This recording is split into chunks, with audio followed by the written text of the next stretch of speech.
Most people think the narcissist's greatest fear is being hated, exposed, or rejected. That's a common misconception. Hatred doesn't faze them. In fact, they welcome your hatred. They feed on it. It means you're still emotionally engaged, still orbiting around them, reacting to them, giving them psychological real estate in your inner world. What truly dismantles a narcissist isn't rage, and it certainly isn't begging, it's indifference. And I don't mean apathy or emotional deadness. I mean that deep internal shift when you no longer need their approval, no longer fear their wrath, no longer revolve around their chaos. See, narcissists are addicts of attention, of control, of emotional energy. Your energy is their currency. The minute you start pulling back your emotional investment, it's like cutting off their supply. They begin to panic, not because you've hurt them in the way they hurt you, but because your withdrawal removes the mirror. They no longer see themselves reflected in your reactions, and that is intolerable. They begin to disintegrate in your silence, in your stillness, in your peace. That's the paradox most survivors of narcissistic abuse miss. They think the only way to reclaim power is by fighting harder, confronting louder, out-arguing the manipulator. But the narcissist's power isn't built on logic, it's built on entanglement. The more you're tangled in their emotional web, the more control they have. They don't care whether you're crying, screaming, or accusing. They just want you emotionally engaged. Because when you're engaged, they still exist in your world. When you fight them, you validate them. You confirm that their presence still matters, that they still have influence. But when you disengage, truly disengage, not just physically, but psychologically, spiritually, something dramatic happens. The narcissist is faced with something they cannot manipulate, your internal sovereignty, and they don't know what to do with that. You're not playing their game anymore. You're not offering them anything to latch onto. You become a void to them. And they hate the void because it confronts them with the reality of their own emptiness. Most people assume the opposite of love is hate, but philosophically and psychologically, that's not true. The opposite of love is indifference. Hatred is still a form of attachment. Indifference means the cord is cut, the spell is broken. And that's what narcissists fear most, that they no longer have emotional dominion over you, that your world no longer bends to their moods, that your worth is no longer defined by their approval. In psychoanalytic terms, narcissists rely on what's called narcissistic supply, external validation to sustain an inflated, fragile ego. Without it, they collapse into what the psychiatrist Heinz Kohut described as a fragmented self. In other words, they don't have an inner framework of selfhood. They borrow identity through your attention. So when you walk away, not just physically, but existentially, it threatens the very foundation of their psychic stability. That's why they'll hoover, stalk, smear, bait, because they're trying to pull you back into the emotional arena where they can feel real again. But here's the truth. You are not obligated to be the mirror for their illusion. You are not required to carry their emptiness in your body. And once you realize that, everything changes. You stop trying to prove your worth. You stop trying to make them see you. You no longer crave closure because you realize closure isn't something they give, it's something you create. This kind of detachment isn't coldness. It's not cruelty. It's clarity. It's a spiritual act, even a sacred one. It says, I refuse to let the parasite feed on my life. I refuse to be a prop in someone else's performance. I reclaim the dignity of my own existence. And that quiet act of reclaiming, of saying, I see you and I choose peace over chaos, that is the most radical rebellion there is. Not just against the narcissist, but against every lie you were told about your worth. Indifference in this sense is not passivity. It's not giving up. It's the calm center that comes from knowing you're no longer governed by someone else's dysfunction. It's the eye of the storm where you remember who you are. And when the narcissist sees that, when they sense that your inner world is no longer available to their games, they unravel. Because control without your consent becomes impossible. And that is their true weakness. Not your anger, not your confrontation, your freedom. So if you're waiting for the right words to destroy the narcissist, stop. You don't need better arguments. You need better boundaries. You don't need louder confrontation. You need deeper peace. The narcissist is not brought down by your rage. They're undone by your refusal to dance. Because in the end, the greatest threat to the narcissist's ego isn't exposure, it's irrelevance. And the most powerful thing you can ever say to a narcissist isn't "I hate you," it's "you don't matter anymore." Clarity is the beginning of freedom. When you start to see things for what they really are, when the fog lifts and the emotional distortion begins to break down, the narcissist starts to lose their grip. Not because you've gotten stronger in some superficial, assertive way, but because you're beginning to perceive reality as it actually is. That alone dismantles their entire game. Narcissistic control isn't rooted in physical power. It's rooted in psychological confusion. It's built on illusion, distortion, projection, and gaslighting. The narcissist survives by warping your sense of truth. They don't want you to see clearly. In fact, they rely on your confusion, because confusion leads to dependency. If you're unsure of what's real, you'll look to them for answers. If you doubt your memory, you'll ask them what happened. If you question your worth, you'll need them to affirm it. This is the essence of psychological domination. It's not loud, it's not always visible, it's subtle, covert, and deeply destabilizing. You're walking on emotional quicksand while thinking it's solid ground. That's the terrifying brilliance of the narcissist's tactic. They make you question your own perception.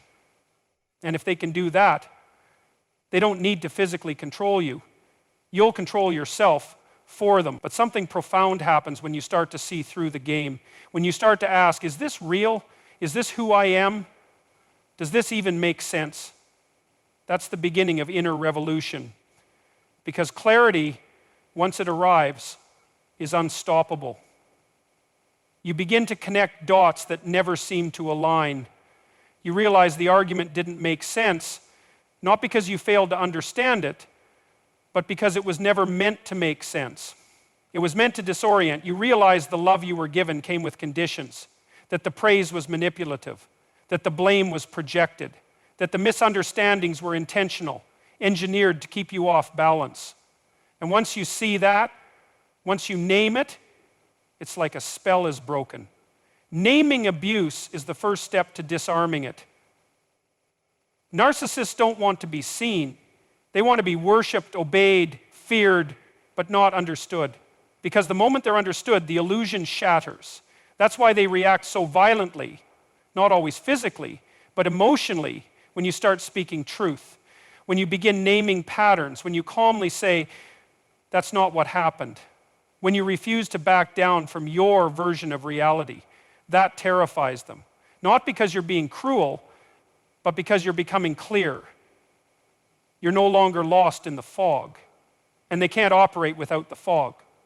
Clarity is power, but not in the typical sense of domination or control. It's the power of inner order, the power of coherence. When your inner world becomes aligned, when your thoughts, emotions, and actions are no longer split by manipulation, you develop something the narcissist cannot imitate: integrity.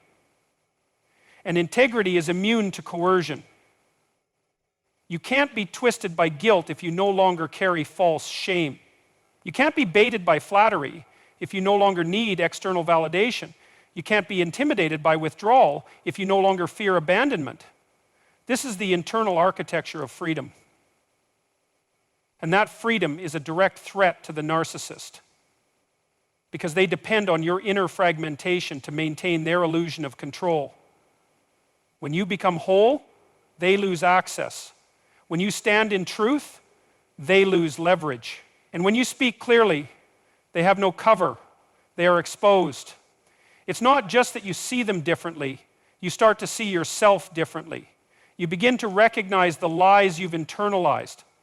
Lies about your worth, your memory, your sensitivity, your voice. You start to reclaim all the pieces of yourself that you gave up in order to keep the peace. And you begin to understand that peace isn't the absence of conflict.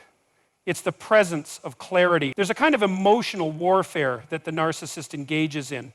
And the most effective weapon you have is not anger or revenge. It's truth.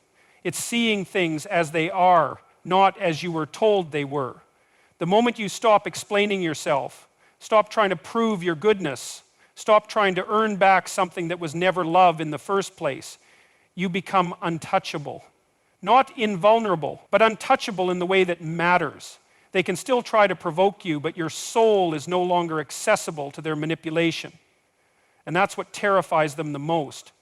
So if you've ever asked yourself why the narcissist panics when you stop apologizing, when you stop second-guessing yourself, when you stop participating in their chaos, it's because your clarity is dismantling the very scaffolding that held their control in place. Their entire system depends on your disorientation. When you wake up, they fall apart. Never underestimate the power of seeing clearly. Never dismiss the value of naming things accurately, because truth is the only language that breaks the narcissist's spell. Not loud truth, not performative truth, but quiet, stable, grounded truth, the kind that doesn't flinch, the kind that doesn't need permission, the kind that says, I see what's happening and I'm done.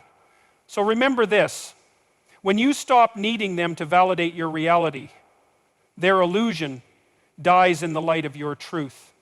And the narcissist's greatest weakness isn't confrontation, it's your clarity. The greatest mistake people make when dealing with a narcissist is assuming they want love.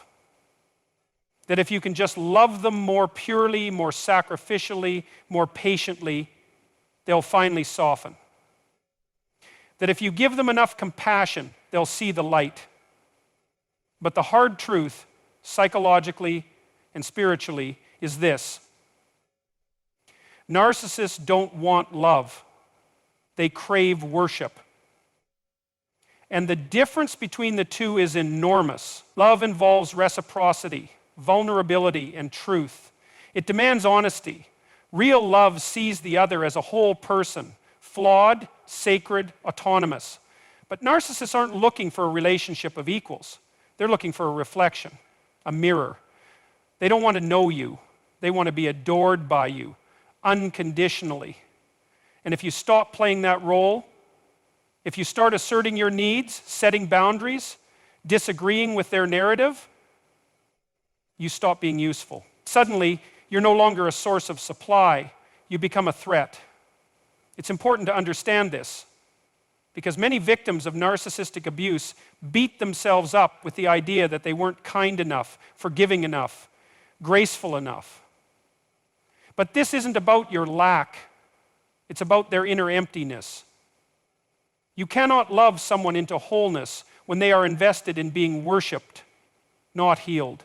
And no matter how much you give, it will never be enough, not because you're not enough, but because the narcissist is an emotional black hole. There is no bottom. The supply isn't about connection, it's about inflation. It's about keeping their false self propped up, and that self is always hungry. What you need to see, really see, is how your attention, your emotional energy, your devotion has been weaponized. They collect your admiration like trophies, like evidence of their superiority. Your loyalty isn't appreciated, it's consumed. Your empathy isn't cherished, it's exploited. The moment you become human, needing, hurting, questioning, the pedestal begins to shake.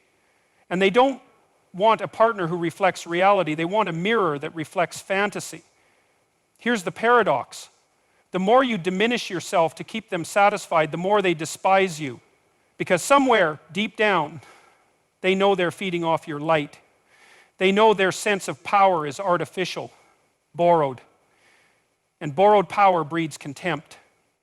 They'll use you to build their throne and then resent you for being weak enough to let them. That's why so many survivors walk away shattered, because they gave everything and were told it was never enough. The solution is not to fight for their affection, it's to stop supplying their ego. stop feeding the illusion. When you begin to withdraw your admiration, when you stop flattering, stop enabling, stop fawning, the narcissist will escalate. Not because you're wrong, but because they're losing control. You've interrupted the performance. You've disrupted the illusion of dominance, and that is intolerable to them. You may see this as cruelty, but it's not cruelty, it's truth. It's the restoration of reality. You are not a worshiper. You are not a mirror. You are not a servant to their ego. And the moment you remember that, the structure of the abuse begins to collapse. You start seeing the narcissist not as a terrifying god, but as a scared, fragile person pretending to be powerful. You stop fearing their rejection because you no longer want their approval. And that shift, though internal, is seismic. Let's be clear, this isn't about turning cold, it's about becoming conscious. You are not here to inflate anyone's sense of self at the expense of your own. You are not required to shrink so someone else can feel big. That's not love, that's idolatry. And the narcissist demands it. They want you to idolize them, to believe in their superiority, to bow emotionally, psychologically, sometimes even spiritually. But you were not created to worship false gods. You were created to walk in truth. And sometimes truth means stepping off the stage. It means refusing to be an actor in someone else's fantasy. It means standing up and saying, I will not betray myself to keep you comfortable. The tragedy is that many people spend years, decades even, trying to earn love from someone who was never looking for love in the first place. They were looking for fuel.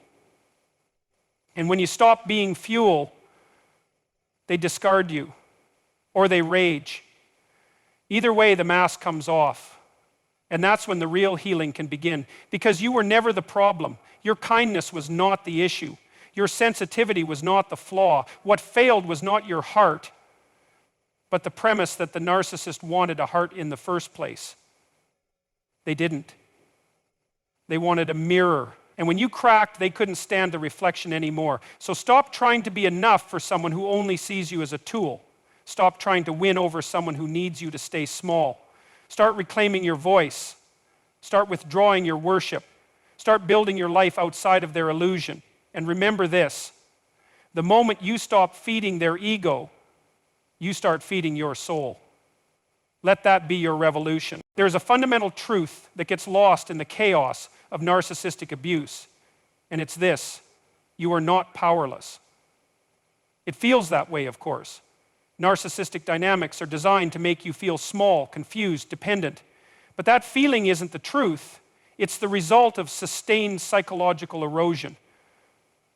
Over time, the narcissist doesn't just attack your decisions or your boundaries. They attack your sense of self. And once that foundation starts to crumble, it becomes difficult to trust your own reality, let alone your capacity to resist. But here's what we need to understand. The narcissist's power isn't inherent. It's borrowed. It's parasitic. It only works when you hand over parts of yourself in the hope of peace, validation, or safety. The moment you stop offering those things, their influence begins to collapse. It might not happen overnight, but it does happen, because their power depends on your participation. And once you see that clearly, you realize that the way to break them isn't by fighting on their terms. It's by stepping out of the role they've assigned you. See, narcissists script you into a performance. You're cast as the loyal one, the fixer, the scapegoat, the emotional sponge. And for a while, it might seem easier to play along, especially if confrontation leads to punishment. But every time you betray your instincts to keep them happy, every time you silence yourself to avoid conflict, you reinforce the lie that they're in control and you are not. And that's where the real damage happens. Not just in the manipulation itself, but in the slow, subtle erosion of your internal authority.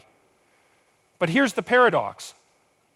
The very thing they fear the most is the thing they pretend doesn't exist: your autonomy. The narcissist's ego is deeply threatened by anyone who has a stable sense of self. They crave control because they lack self-control. They demand attention because they're terrified of their own insignificance. And they attack independence because it reminds them of everything they cannot be: secure, whole, internally grounded. So the most devastating thing you can do to a narcissist, the most piercing blow you can deliver, is not to yell or cry or beg. It's to stand up straight, psychologically speaking. It's to act as if your existence matters, independent of their opinion. It's to walk away even when your nervous system is screaming at you to stay and fix it. It's to say no and mean it, without guilt, without backpedaling, without explanation. That kind of clarity is rare in an abusive dynamic, and it's powerful. Not because it changes the narcissist — they will fight to the bitter end to maintain their illusion — but because it changes you. It begins to rebuild the internal scaffolding that they tried to tear down. It reconnects you to your own values, your own judgment, your own reality. And once that process begins, the narcissist loses their grip, because they no longer have access to the one thing they truly need from you: your self-doubt. People often ask, but won't they retaliate if I stop playing along? And the answer is, very likely, yes. Narcissists don't let go of control quietly. They'll escalate. They'll guilt trip. They'll rage. They'll bait. They'll smear. But you have to understand what's actually happening in those moments. It's not strength. It's desperation. It's the panic of someone who realizes they're losing their source of supply. They're no longer controlling your mind, your emotions, your identity. And so they thrash. But thrashing isn't winning. It's drowning. And the more you stand firm, grounded, not reactive, the more their power implodes. You become a mirror they can't manipulate, a reality they can't bend, and it drives them mad, not because you're doing something wrong, but because you're finally doing something right. This is the deeper psychological mechanism at play. The narcissist needs you to stay uncertain, because certainty means independence, and independence means the game is over. That's why they ridicule your intuition. That's why they dismiss your feelings. That's why they keep shifting the rules. If you were allowed to feel solid, centered, confident, you'd realize you don't need them at all. And that realization is fatal to their illusion of control. So here's what it all comes down to. You break the narcissist's ego not with violence, not with revenge, but with stability, with refusal, with quiet, consistent defiance that says, I know who I am, and you don't get to define that anymore. You break them by becoming the kind of person who cannot be manipulated, because you are no longer available to their script. You've stepped out of the play. And let me tell you, there is nothing more unsettling to a narcissist than someone who no longer fears their disapproval, because their entire ego is built on the fantasy of being indispensable.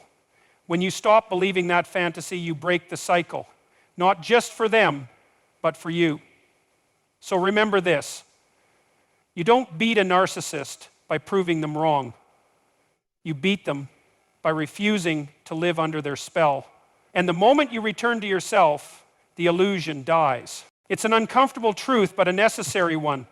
The narcissist can't truly love you, not in the way you need, not in the way that nourishes the soul or creates a foundation for mutual growth. Because at the core of narcissism is not just selfishness, it's emptiness, a void where a stable self should be. And when there's no authentic self at the center, love becomes impossible. What takes its place is a counterfeit, a performance of love, a series of gestures meant to imitate connection, but never truly embody it. This is why when you're with a narcissist, everything feels slightly off. Not always overtly wrong. Sometimes it even feels intoxicating, but always unstable. One moment you're the center of their world, the next you're the enemy. They idealize you, then devalue you. They draw you in, only to push you away. And you keep thinking, if I could just be better, more loving, more understanding, more patient, they'd finally be consistent. But you're not the problem. The problem is that what they offer isn't love. It's control wrapped in affection. It's a simulation of closeness designed to extract emotional supply.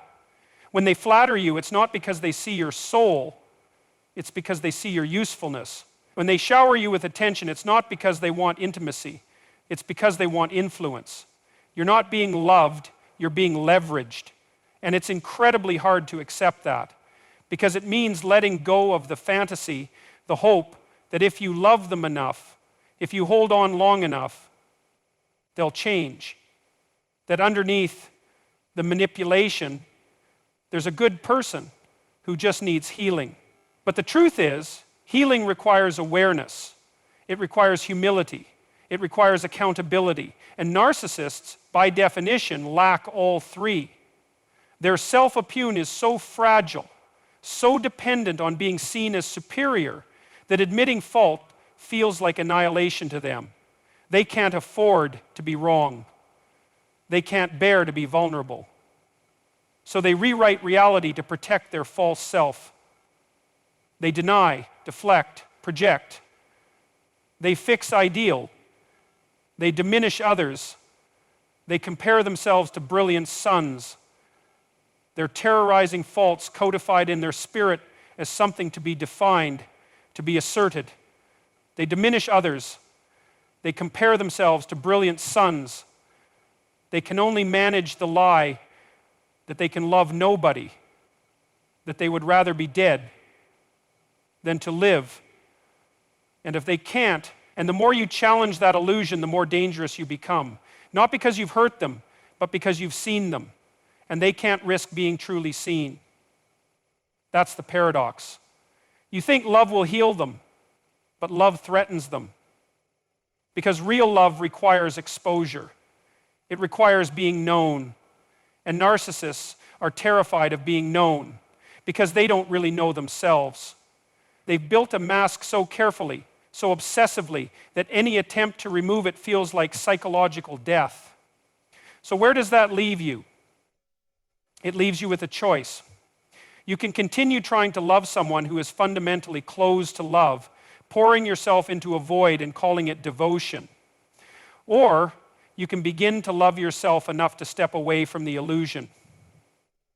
And I'm not talking about self-love as indulgence. I'm talking about the kind of love that takes courage.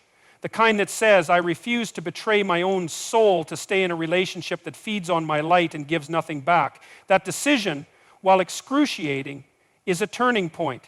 Because once you stop chasing their love, you start recovering your own clarity. You start noticing how much you've tolerated, how often you've compromised, how many times you've explained away their cruelty as just a bad day. You begin to see how your empathy is being used against you. And that clarity hurts, but it also heals. Because once you know the game, you stop playing it. You stop waiting for them to change. You stop trying to prove your worth.